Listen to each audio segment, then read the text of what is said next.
어느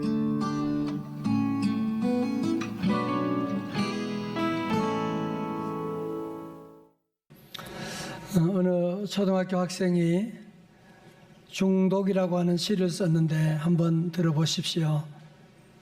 틈만 나면 게임한다고 중독이라 하지만 난 학교 갔다 와서 할 뿐, 난 학원 갔다 와서 할 뿐, 난 밥 먹고 할 뿐, 난 똥 싸고 할 뿐, 학교도 안 가, 학원도 안 가, 밥도 안 먹어, 똥도 안 싸, 틈도 없이 하는 게 중독이지. 틈도 없이 잔소리하는 엄마가 중독이지. 여러분, 아이들이 보는 눈이 정말 무섭지 않습니까? 그 아이들 볼 때는 나는 학교도 가고 학원도 가고 밥도 먹고 그러면서 게임하는데 왜 그거 보고 중독이라고 하느냐. 그래, 시도 때도 없이 틈도 없이 잔소리하는 엄마가 중독이지. 그런 시를 썼는데, 실제로 우리가 예수님을 믿고서도 마치 중독에 빠진 사람처럼 도무지 해결 안 되는 크고 작은 문제들이 아직도 우리 안에 도사리고 있지는 않습니까? 예수 믿고 구원받아 나 이러면 안 되는데, 나 정말 이제는 이런 일을 끊어버려야 되는데 라고 하지만 어느새 보면 또 같은 일을 반복하고 있는, 같은 실수를 반복하고 있는 그런 모습에 당황한 적은 없으십니까? 이런 문제로 고민한 우리에게 D.L. 무디는 아주 의미심장한 말을 했는데요. 들어보십시오. 인간은 깨어진 그릇과 같으므로 계속 충만하게 되는 방법은 물이 쏟아지는 수돗물 아래 그 깨진 그릇을 갖다 놓는 방법밖에는 없다. 인간은 뭐라고요? 깨어진 그릇과 같다는 거예요. 여러분 보세요. 작년 여름에 혹시 여러분이 나 기도원에 가서 수련회 가서 은혜 받았는데, 아니 나 지난 주일에 내가 은혜 너무 많이 받았는데, 여러분 그렇다고 그때 받은 은혜가 아직까지 우리에게 계속 지속되지는 않는 것 아닙니까? 나 어제 뷔페 가서 음식 너무너무 맛있게 많이 먹었어. 그래도 오늘 또 배가 고프게 되는 것이 정상이지 않습니까? 마찬가지로 원죄를 가지고 있는 우리 인간의 마음은 깨어진 그릇과 같아요. 어제 아무리 은혜 받았다고 해도 또 오늘 은혜 받아야 돼요.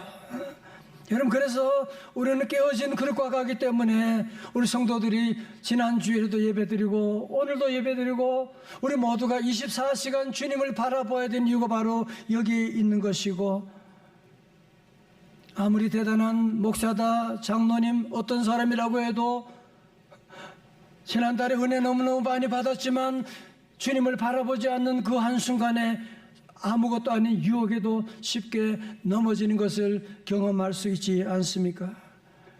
여러분, 그래서 우리 인생은 깨어진 그릇이기 때문에, 그래서 우리는 매 순간 목이 마른 겁니다. 우리가 볼 때는 돈이 많은 사람 재벌들은 얼마나 좋을까 그러지만 그들도 목이 말라서 헤매는 거 보십시오.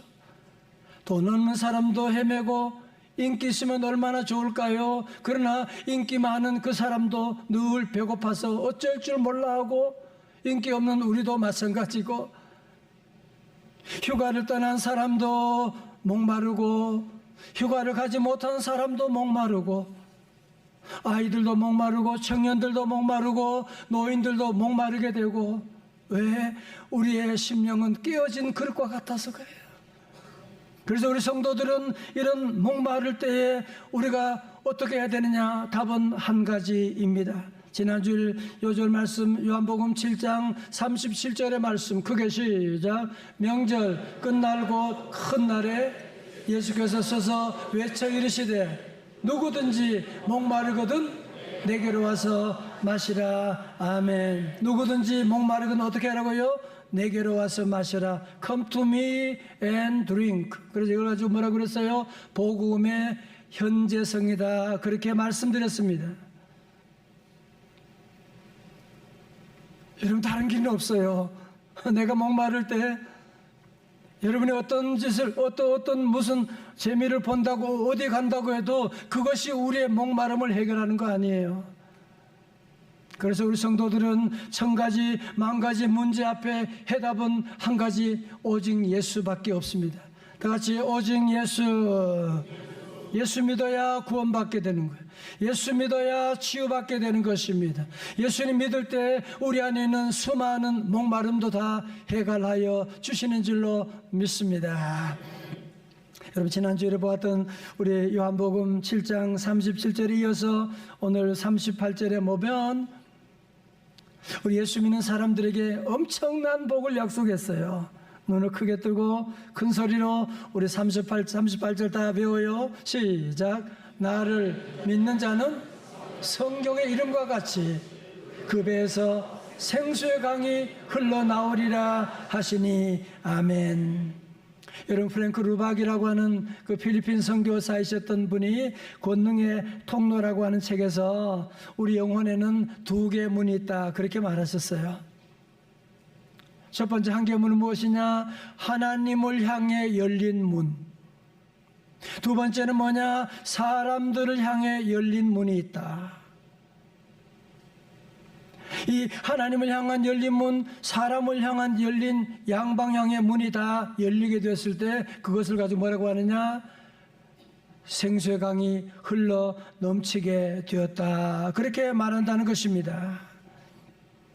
여러분, 우리가 주님 앞에 나와 위로부터 하나님의 은혜를 받고, 그리고 우리의 삶 가운데 여러분이 삶 속에서 이웃들에게 그 은혜를 나눠주게 되고, 여러분, 그래서 중요한 것은 하나님을 향해 열린 문도 중요하지만 오늘 두 번째 뭐예요? 사람들 향한, 다른 사람들 향한 열린 문도 중요하고, 이 양방향의 문이 열릴 때 그것을 가지고 뭐라고 하느냐? 그 배에서 생수의 강이 흘러 넘치고 있다, 그렇게 말하는 것입니다. 혹시 여러분 가운데 부흥에 참석하고 또 수련회 참석하고 정말 그때는 은혜를 너무너무 많이 받았어. 지난주 설교 말씀 들으면서 은혜를 너무너무 많이 받았는데, 그런데 그런 그 받았던 감동이 너무 쉽게 사라져버리는, 여러분 그런 것 때문에 당황한 적이 없으십니까? 우리가 주일날 와서 예배드리고 새벽 기도도 하고 저녁 예배도 드리고, 그런데 저녁 예배에서 은혜 받았는데 집에 가서 밥 먹다가 한순간에 그냥 짜증이 나고 화가 나서 시험 들게 되는 그런 일도 우리 안에 생기게 되고, 여러분 왜 그럴까요? 여러분 그 이유가 어디 있어요? 아니 내가 은혜 받았는데, 분명히 오늘 주일에 말씀 속 은혜 받았는데 내가 왜 이렇게 쉽게 내가 무너져 버리고 말게 되는 것일까? 여러분 그 이유가 무엇이냐 하면, 우리가 하늘을 향한, 하나님 향한 문은 열렸지만 사람들을 향한 문이 닫혀 있기 때문에, 마치 여러분이 맛있는 음식을 어제 많이 먹었어요. 갈비도 먹고 많이 먹었어요. 그런데 화장실을 갈 수가 없어. 여러분 그런 거와 똑같은 것이고, 어떤 분들은 나는 주님 잘 섬기는데 자꾸 이웃과 관계가 자꾸 막히는 분들이 있어요. 자꾸 싸우는 분들이 있어요. 여러분 그러면 그 배에서 생수의 강이 흐르지 못하고 지금 막혀 있는 것이거든요. 여러분 갈릴리 바다하고 사해 바다 한번 지도 보십시오. 여러분 갈릴리 바다는 그 헤르몬 산이, 높은 산이 있어요. 거기에 눈이 녹아서 1년 4계절 계속 거기서 물이 흘러내려와요. 그러면 갈릴리 바다가 그 물을 받아가지고 어떻게 한다? 그 밑으로 요단강으로 흘러보내주는 거야. 그러니까 여러분 갈릴리 바다는 얼마나 물이 맑은지 몰라요. 거기에 수많은 고기들이, 물고기들이 뛰어노는 것을 쉽게 볼 수가 있거든요. 그런데 갈릴리 바다와는 반대되는 사해는, 왜 사해를 데드시라고 하느냐, 죽은 바다라고 하느냐? 여러분 사해는 다시 그림을 보게 되면 사해는 수면에서 그 물의 깊이가 얼마나 되냐면 한 400m까지 내려가요. 지구상의 제일 깊은 곳이 바로 이 사해 바다예요. 자, 그러니까 이 배가 너무너무 커. 그러니까 물을 받기는 받는데 그 물을 밖에 나누어 주지를 않아. 사해에서 물이 다른 곳을 흘러가질 않아. 혼자 다 먹어도 부족하니까. 여러분 그래서 아시죠? 보통 바닷물이 염도가 한 3%라고 그렇게 말하는데 여러분 사해 염도는 31%, 무려 40%까지 가는 10배 이상 되는, 그러니까 거기는 생명체가 살 수가 없는, 그래서 죽은 바다가 되어버렸다고 말하고 있는 것이거든요. 자, 그러므로 오늘 아침에 더운 날씨 가운데 오늘 우리 성도들 여러분 두 개의 문을 꼭 기억할 수 있기를 바랍니다. 첫 번째는 37절의 말씀 가운데서 누구든지 목마르거든 내게로 와서 마시라. 무슨 문? 하나님을 향한 열린 문. 두 번째는 뭐예요? 사람을 향해 열린 문. 38절의 말씀 가운데 그 배에서 생수의 강이 흘러나오리라. 다시 아멘. 여러분 그래서 지난주 말씀처럼 우리가 복 받을 때는 터진 웅덩이를 계속 파면 안 돼요. 그러나 우리가 복 받은 다음에는 우리 성도들이 밑빠진 독처럼 터진 웅덩이가 돼야 돼요. 그래서 주일에는 우리 성도들 주님 앞에 나와 뭐예요? 하나님의 은혜 받는 날이에요. 주일은 하나님의 축복 받는 날이에요. 다 같이 아멘. 그리고 우리 성도들이 축복을 많이 받고 한 주간 동안의 삶의 자리 가운데서 그 은혜를 나누어주고 그 축복을 나누어주고 한 주간 사는 동안에 너무너무 화가 난 일이 있지만 참아주고 용서해주고, 정말 옛날 같으면 내가 참을 수 없지만 이제 내가 하나님의 자녀 성령님이 내 안에 계시기 때문에 우리 성도들은 참아주고 그리고 나누어주고, 주일에는 축복 많이 받고 한 주간은 그 복을 이웃에게 늘 나누어주는 귀한 축복의 통로가 다 되시기를 주님의 이름으로 축원합니다. 누가복음 6장 38절에 귀한 말씀 있죠. 같이 한번 봉독합니다. 시작. 주라 그리하면 너희에게 줄 것이니 곧 후히 되어 누르고 흔들어 넘치도록 하여 너희에게 안겨주리라. 너희가 헤아리는 그 헤아림으로 너희도 헤아림을 도로 받을 것이니라. 아멘. 여러분 주님께 주시는 명령대로 뭐라고요? 주라 그리하면 내가 너희에게 줄 것이니 호의 되어 누르고 흔들어 넘치도록 주님이 채워주신다. 혹 여러분 그런 복음성가, 옛날 복음성가인데 아세요? 사랑은 참으로 버리는 것. 같이 한번 해봐요. 사랑은 참으로 버리는 것, 버리는 것, 버리는 것. 사랑은 참으로 버리는 것, 더 가지지 않는 것. 이상하다 동전 한 입 움켜잡으면 없어지고 쓰고 빌려주면 풍성해져 땅 위에 가득하네. 중요한 거 잘했어요. 그리고 나머지는 집에 가서 하시고. 여러분 1517년에 그 마틴 루터가 종교개혁을 시작했잖아요. 그 당시에 로마 캐톨릭이 유럽 전체를 다 지배하고 다스리고 있을 그때 종교개혁자 마틴 루터가 종교개혁의 깃발을 들게 되고 정말 성령님이 도와주셔서 그 개혁의 불길이 프랑스, 독일, 영국, 스위스, 네덜란드 모든 유럽의 나라로 퍼져나가게 됐습니다. 그 가운데 프랑스에도 개신교 신자들, 그들을 뭐라고 하느냐? 위그노라 그래요. 뭐라고요? 위그노라고 하는 개신교 신자들이 많아지게 돼서 무려 10%나 되는 정말 개신교가 엄청나게 부흥하게 되었습니다. 1572년 8월 23일에 이 프랑스의 천주교 지도자들과 귀족들이 역사에 엄청난 오점을 남기게 되었어요. 여러분, 이 당시에 개신교 성도들은 프로테스탄트잖아. 여러분도 우리 개신교들인데, 개신교인들은 개혁 정신이 있고, 개신교인들은 모두 다 정말 근면하고 성실하고, 그리고 개신교 성도들이 이 과학과 그리고 기술, 금융 이런 일에 아주 뛰어난 사람들이 참 많이 있었거든요. 그러니까 이 천주교 지도자들이 보니까 이것들, 개신교 이것들 가만히 두면 나라가 위험하게 되겠네. 그래서 8월 23일에 성 바돌로메 축제일에 개신교 신자들에게 종교 자유를 주겠다. 그러면서 여의도 광장 같은 큰 광장에 그들을 다 불러 모았어요. 그리고 어떻게 하느냐? 그리고 곧바로 군인들이 그들을 뺑 둘러싸게 됐어요.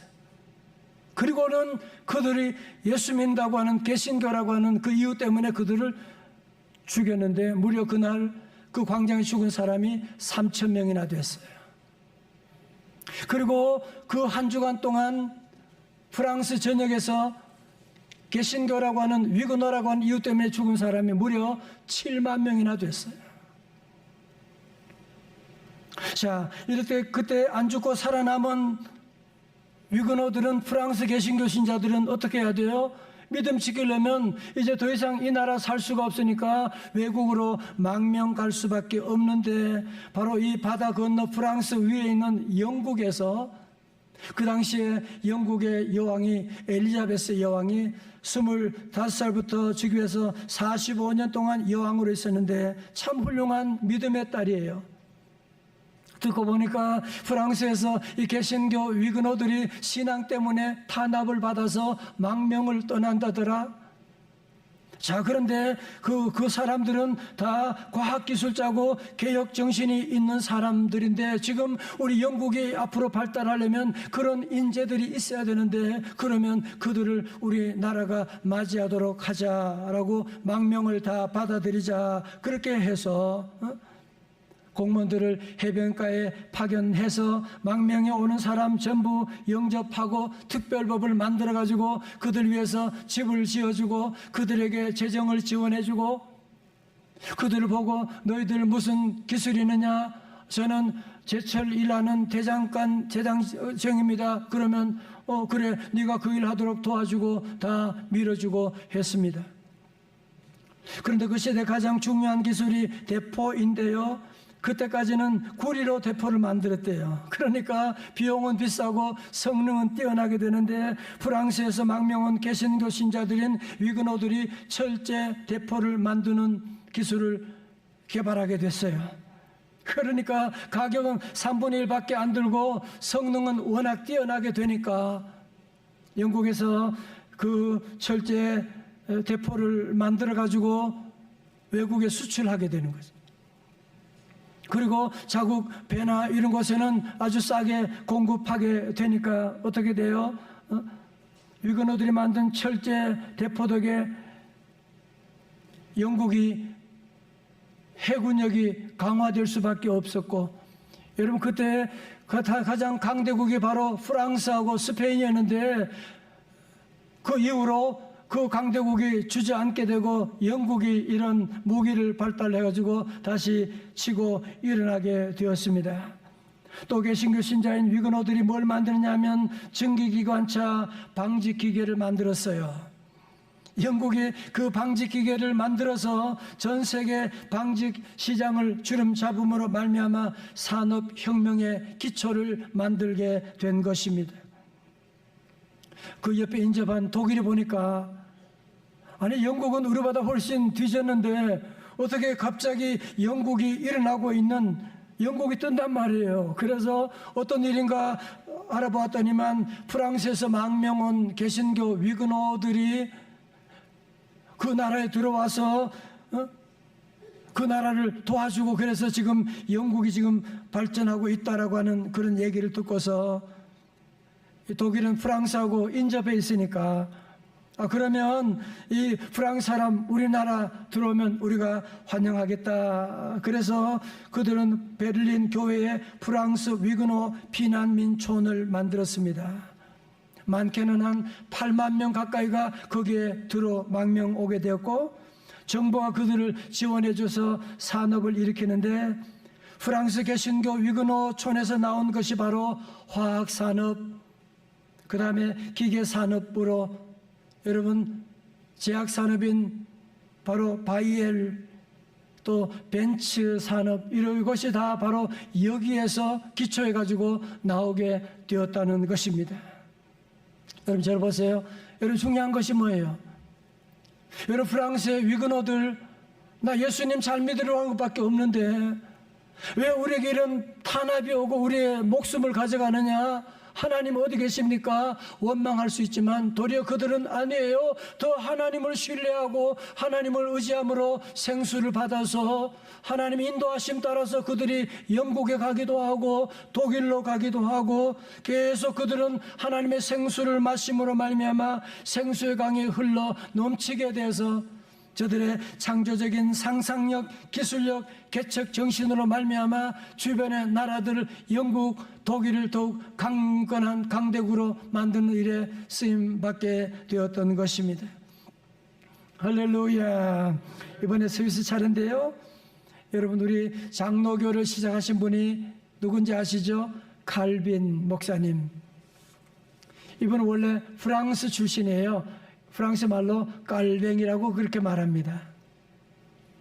이 칼빈이요, 얼마나 뛰어난지 27살에 기독교 강요라고 하는 어마어마한 역작을 만들게 되는 아주 천재예요.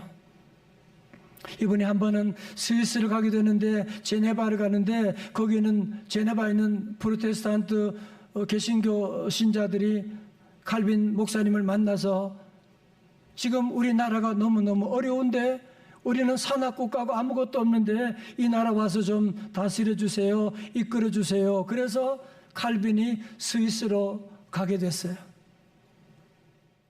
저 한 사람 들어와서 회사가 일어나게 되고 그 배 생수강이 흘러넘치게 되면 한반도에 그 복음의 물길이 들어와서 이 민족이 소생하게 되는 놀라운 역사가 일어나게 된 것이고, 그러므로 우리 사랑하는 형제자매 여러분, 우리 모든 성도들, 우리 명성제일교회가 어떻게 해야 돼요? 늘 주님으로부터 생수를 늘 공급받아야 돼요. 다시 아멘. 그리고 그 생수를 받아서 우리가 그 생수가 우리 안에 닫혀지면 안 돼요. 늘 열어놓으셔야 돼요. 그래서 우리 모든 이웃들에게 늘 나눠주고 베풀고 그 배에서 생수의 강이 흘러 넘치는 역사가 저와 여러분 모든 삶에 임하시기를 주님의 이름으로 축원합니다. 저는 어릴 때 시골에 자랐는데요, 시골에 농사하는 걸 많이 보았는데 여름철에 어떤 때는 보면 논바닥이 완전히 그냥 쩍쩍 갈라져요. 그러면 농부들이 어떻게 하느냐, 바닥이 갈라져 더 이상 농사할 수가 없잖아요. 그러니까 저수지에서 물도 가져오고 이렇게 하지만 감당할 수가 없어요.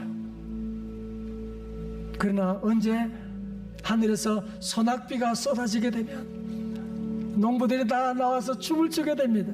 소낙비가 쏟아지면 그렇게 단단했던 논들이 거기에 물이 고이게 되고 다시 농사하는 역사가 일어나게 되는 것이고, 사랑하는 성도 여러분, 오늘 주님은 말씀합니다. 누구든지 목마르거든 내게로 와서 마시라.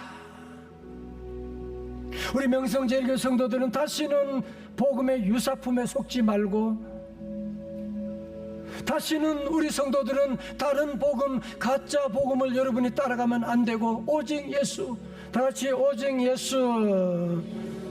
주님 오늘도 우리에게 초청하십니다. 누구든지 목마르거든 내게로 와서 마시라.